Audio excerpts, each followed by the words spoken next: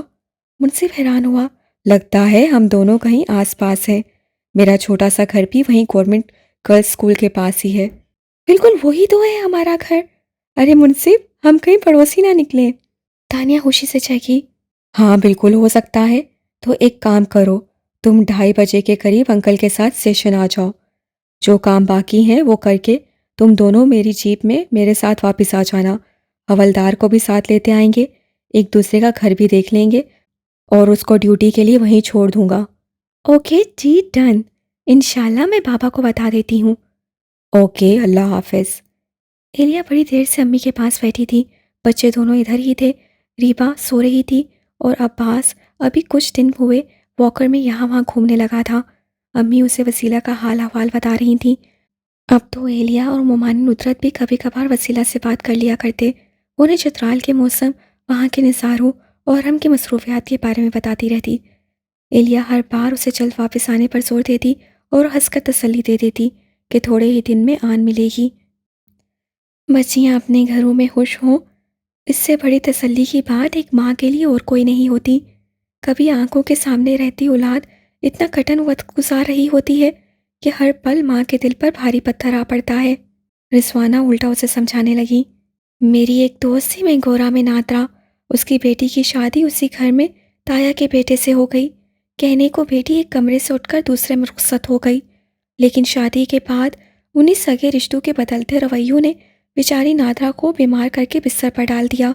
کہتی ہے بیٹی کبھی شادی کے بعد آنکھوں کے سامنے نہ ہو، نیرا آنکھوں کا شہدیر ہے۔ آپ میرے لیے تو نہیں کہہ رہی؟ ایلیا شرارت سے تھوڑا پیچھے ہٹی تو رضوانہ ہنس پڑی، ارے پاگل، تمہارا تو مجھے خیال ہی کہاں آیا، میں تو وسیلہ کی بات کر رہی ہوں۔ بچیوں کی خوشی غم کا تعلق ان کی دوری نزدیکی میں نہیں ہوتا۔ تم اس کے نہ آنے کا گلہ کر رہی تھی نا، تو بس وہی کہہ رہی ہوں کہ جہاں بھی ہو خوش ہو، یہی بہت ہے۔ جی یہ تو ہے۔ ایلیا کو بات کرتے دروازے میں کسی کے ہونے کا احساس ہوا، پلٹ کر دیکھا تو پردہ ہٹا کر مومن اندر داخل ہو رہا تھا۔ السلام علیکم پھپھو۔ وہ آفس سے آنے کے بعد کھانا کھا کر سو گیا تھا، اس کے آرام کی وجہ سے بھی ایلیا بچوں سمیت اس طرف آ گئی تھی۔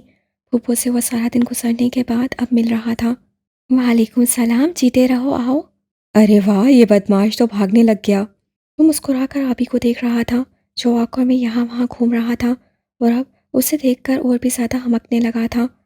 ہاں بیٹھتی تو ریبا بھی ہے، لیکن اس میں جھجک بہت ہے، پاؤں ہی آگے نہیں کرتی، لیکن ایک جگہ بیٹھی کھلونوں سے کھیلتی رہتی ہے۔ رضوانہ ہی بتانے لگی، چائے؟ ایلیا نے کچھ دیر بعد بس ایک ہی لفظ بولا، پوچھتی کیوں ہو، بنا لاؤ۔ رضوانہ اسے ٹوکنے لگی تو وہ فوراً اٹھ کھڑی ہوئی، ارے نہیں ایلیا، چائے مت بناؤ، بلکہ یوں کرو۔ وہ کچھ سوچ بچار کے انداز میں رکا، جبکہ ایلیا اپنا نام لیے جانے پر حیرت سے مڑی۔ صاحب نے اتنا لمبا جملہ کیا واقعی اس سے بولا تھا؟ وہ اس کی اگلی بات سننے کے لیے رکی ہوئی تھی۔ تم اگر تیار ہو تو کہیں باہر چلتے ہیں، چائے بھی باہر پئیں گے۔ وہ اسے دیکھ کر مسکرا بھی رہے تھے۔ ایلیا کو یقین تو نہیں آ رہا تھا، لیکن امی کی وجہ سے چہرے کے زاویے نارمل رکھنے کی کوشش کی۔ منہ سے البتہ کوئی ڈھنگ کا جملہ نہیں نکل پایا۔ میں مجھے تو تیاری کی ضرورت بھی نظر نہیں آ رہی، چلو پھر۔ وہ بڑے ہی ہلکے پھلکے دوستانہ انداز سے بولے چلا گیا، بچے؟ وہ بھوکلا کر پیچھے بھاگی۔ ریبا کو یہیں سونے دو، اٹھایا تو ڈسٹرب ہو جائے گی۔ آپ ہی کو وہاں امی کے پاس چھوڑ دو، بابا بھی آرام کر رہے ہیں، امی فارغ بیٹھی ہیں۔ مومن نے فوراً سے ہر مسئلہ سلجھایا، ساتھ نہیں؟ اس سے کہنے کی کوشش کی، نہیں۔ وہ جاتے جاتے رکا، بس تم اور میں۔ وہ باہر نکل گیا۔ ایلیا نے بری طرح نروس ہو کر امی کو دیکھا، وہ مسکرا کر دیکھ رہی تھی۔ جاؤ اسے ندرت کے پاس چھوڑ دو، میں ریبا کو دیکھ رہی ہوں۔ جی۔ وہ آبی کو گود میں لیے دوسرے ہاتھ سے اس کے واکر اٹھائے باہر نکل آئی۔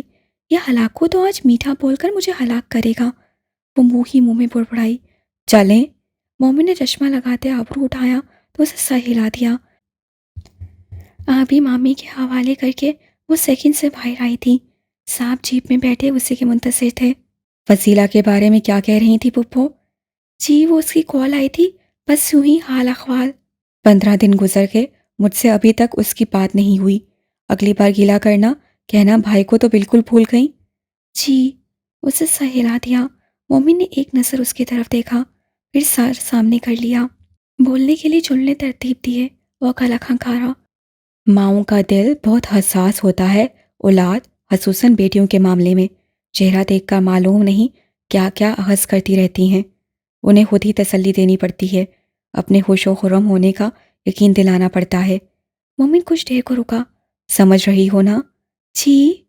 اسے پھر سر ہلا دیا اور مومن کو یہ ہلتا سر صرف ایک خالی ڈبہ محسوس ہوا۔ کیا سمجھی؟ اس پر خدرے محسوس لہجے میں سوال آیا تو لینے گھبراہٹ کا تھوک نکلا۔ ماؤں کو بتانا پڑتا ہے کہ بیٹیاں خوش ہیں، اسے رٹو طالب علم کی طرح فوراً دہرایا۔ تو مومن نے بھویں کھینچی، تم نے بتایا؟ اس کی بوکھلاہٹ گلے میں ہی کہیں اٹک گئی۔ یا اللہ، بات تو وسیلہ کی ہو رہی تھی، میں کہاں سے آ گئی؟ وہ اپنے بری طرح پھنس جانے پر اپنے آپ پر ترس کھا رہی تھی۔ انہیں باور کروانا کہ سب ٹھیک ہے۔ مومن نے بامشکل چناؤ کیا اور وہ منہ کھولے دیکھے گئی۔ جی جی سب ٹھیک تو ہے، فوراً مستعدی سے جواب آیا اور مومن نے گھور کر دیکھا۔ ایلیا نے ڈر کر نظریں ہٹا لیں۔ ایک تو پتہ نہیں میرے جوابوں میں ایسا کیا ہوتا ہے، تاکید ہی تو کی تھی۔ وہ اپنے لفظوں کو سوچنے لگی۔ ہم اس وقت اس لیے باہر آئے ہیں تاکہ گھر میں سب کو لگے کہ ایک خوش و خرم کپل ہے۔ اس نے ذرا سی مزید وضاحت دی تو اس بار ایلیا نے زیادہ ہی تتپر سے سر ہلایا۔ ہاں صحیح، مطلب کہ یہ مہربانی ڈرامہ تھی۔ سن کر اسے تو تسلی ہوئی۔ ہاں اچھا، پھر تو وہ پارک والا روڈ ہے نا، اس سے گھر واپسی کا لمبا چکر پڑتا ہے، تو بس گھوم کے واپس آ جائیں گے؟ اس نے بڑے جوش سے مشورہ دیا۔ جی ہاں، چائے ساتھ پینے کا مجھے بھی شوق نہیں ستا رہا۔ مومن نے نتنے کھینچ کر فوراً سے بیشتر صفائی دی، لیکن جیپ بھی ایک بیکری کے سامنے روک دی۔ وہ تعجب سے دیکھنے لگی۔ مومن بنا جواب سوال کیے باہر نکل گیا اور کچھ دیر بعد سامان کے کچھ شاپر لیے واپس اندر آ گیا۔ سموسوں اور چکن پیٹیز کی خوشبو نتنوں میں کھسک گئی۔ حالی ہاتھ گھر جاتے اچھے لگیں گے کیا؟ یہ سب باقیوں کے لیے۔ اسے تھیلے اس کو پکڑائے اور ایلیا سوچ میں پڑ گئی کہ اس کا کیا بنے گا، نہ یہاں چائے ملی نہ گھر جا کر۔ تم چاہو تو راستے میں کھا لو، ان کو یہی لگے گا کہ ہم باہر سے چائے پی کر آئے ہیں۔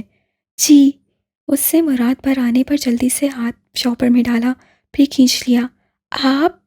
مجھے کچھ نہیں کھانا، اسے صاف انکار کیا اور ایلیا سوچ میں پڑ گئی کہ کچھ سڑیل لوگ پتہ نہیں کھانے پر بھی کیسے اپنا غصہ نکال لیتے ہیں۔ میں تو پریشانی، غصے، اداسی، حتیٰ کہ بخار میں بھی کھانا نہیں چھوڑ سکتی، اور انہیں دیکھو، کمال ہے، ان کو خوشبو بھی نہیں ستاتی۔ وہ چور نگاہوں سے دیکھتے پیٹیز کھانے شروع ہو گئی اور مومن نے جیپ آگے بڑھا دی۔ اس سے پھوپھو کے پورشن میں آتے ان کی کچھ باتیں سننی تھی اور یہی طے کیا کہ یہاں ہر بندہ کسی نہ کسی ایسے دکھ میں مبتلا ہے کہ ان دکھوں میں مزید اپنا حصہ ڈالنا سراسر زیادتی تھی۔ ترہیم کے بعد پھوپھو جس دکھ میں تھی، وسیلہ کی دوری نے اس میں کچھ اور اضافہ کر دیا تھا۔ جہاں تک ان کے گھر کا معاملہ تھا تو پاپا کی بیماری نے جہاں مومن کو خود اندرونی طور پر پوری طرح توڑ دیا تھا، وہاں امی کی غم کا تو وہ اندازہ بھی نہیں لگا سکتا تھا۔ وہ اپنی ماں کی خوشی کی خاطر ہی تو ایلیا سے شادی پر رضامند ہوا تھا، اور اب اس گھر کی گنی چنی خوشیاں ان دونوں کے ساتھ اور دو ننھے بچوں سے جڑی ہوئی تھیں۔ اور ہاں، وسیلہ۔ مومن کی سوچ نے اپنی غمگسار دوست بہن کا رخ کیا تو نامعلوم سے دکھ اور خالی پن نے گھیرا۔ وہ معصوم سے پیار کرنے والی نہایت سادہ لیکن بہت ذہین لڑکی پتہ نہیں نئے لوگوں میں کیسا محسوس کرتی ہوگی، اور کیا پتہ اپنے دل کی بات کسی سے کہنا چاہتی ہو اور کہہ نہ پاتی ہو۔ ہاں، مومن کے منہ سے بے اختیار آہ نکل گئی۔ کاش ارحم ایک بہت دوست مزاج لانے والا شوہر ثابت ہو اور وسیلہ کو اپنے دل کی ہر بات اس سے شیئر کرنے میں کوئی جھجک نہ ہو۔ آمین۔ دن رات کچھ یوں گزرنے لگے تھے کہ گھنٹوں وہ صرف اسی خوف سے اپنے پلنگ پر جم کر بیٹھی رہتی کہ اگر ذرا سے بھی ہلی تو اس عورت کی توجہ اس کی جانب ہو جائے گی، اور یہی وسیلہ ہرگز نہیں چاہتی تھی کہ وہ عورت اس کی طرف دیکھے بھی صحیح، کیونکہ جب بھی ایک بار وہ وسیلہ کی طرف پوری طرح متوجہ ہو جاتی تو پھر باقی ہر طرف سے بیگانہ ہو کر نہ صرف اسے تکے جاتی بلکہ آہستہ آہستہ قریب آتے اس کے پلنگ پر عین اس کے مقابل بیٹھ کر نہ سمجھ آنے والی حرکتیں کرتی۔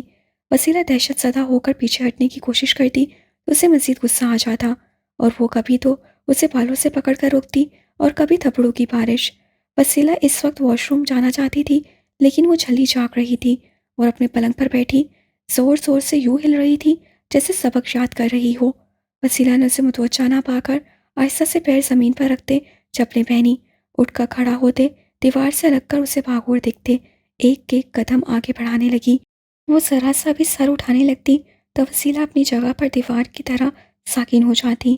بڑی دیر بعد جیسے تیسے وہ واش روم کے دروازے تک پہنچی اور ہلکا سا دھکا دیتے اس میں داخل ہو گئی۔ اف، دھوکنی جیسی سانس کو قابو میں لاتے وہ کچھ دیر وہیں کھڑی رہی۔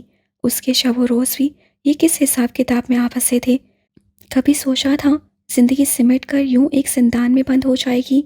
اس اتنی بڑی دنیا کی ہزاروں لاکھوں جیلوں میں بند قیدیوں کی زندگی بھی کچھ ایسی ہی ہوتی ہوگی۔ وہ پیشے سے ایک وکیل تھی، اس کا مستقبل تو مجرموں قیدیوں کے واقعات سننے میں گزرنا تھا، پر آج پہلی بار خود کو ایک قیدی محسوس کرتے وہ پہلے تو اپنی بے بسی پر ہنس پڑی، لیکن اسے اب ہنسنا بھی کہاں یاد رہا تھا۔ ہنسی میں کھلی آنسوؤں کی نمی ہچکیوں میں تبدیل ہونے لگی اور وہ اپنے حال پر پہلی مرتبہ اتنا کھل کر روئی کہ روتے روتے تھک گئی، پر لگتا اندر اب سوا آنسو کہ کچھ باقی نہیں رہا۔ وہ اس وقت نل کھولے منہ پر پانی کی چپیٹیں مار رہی تھی جب پیچھے دروازے پر کسی کی آواز آئی۔ اس نے دوپٹے سے چہرہ صاف کیا اور دروازے کے قریب آئی۔ گلا ایک مرتبہ پھر خوف سے خشک ہونے لگا۔ باہر نکلنے کا مرحلہ مزید مشکل لگا۔ اس سے کانپتے ہاتھوں سے چٹکنی گرائی اور دروازہ کھولا، لیکن وسیلہ کا دل ڈوب کر نیچے جا پڑا۔ اس کے کھینچنے پر دروازہ نہیں کھلا تھا، مطلب اسے باہر سے بند کر دیا گیا تھا۔ اسے گھبرا کر زور زور سے دروازہ بجانا شروع کیا۔ کھولو، دروازہ کھولو! وہ پاگلوں کی طرح دروازہ پیٹ رہی تھی، کیونکہ اسے بند جگہ میں گھٹن کا فوبیا تھا۔ وہ کسی چھوٹی جگہ پر زیادہ دیر بند نہیں رہ سکتی تھی۔ گھٹن کا احساس اس کے دماغ پر سوار ہوتے اس کی سانسیں اکھاڑنے لگا۔ وسیلہ اپنا دماغ گھٹن سے ہٹا کر دیوانہ وار دروازہ پیٹنے لگی، ساتھ ساتھ وہ بری طرح چلا بھی رہی تھی۔ اسے لگا اگر چند منٹ کے اندر دروازہ نہ کھلا تو اس کی سانس بند ہو جائے گی۔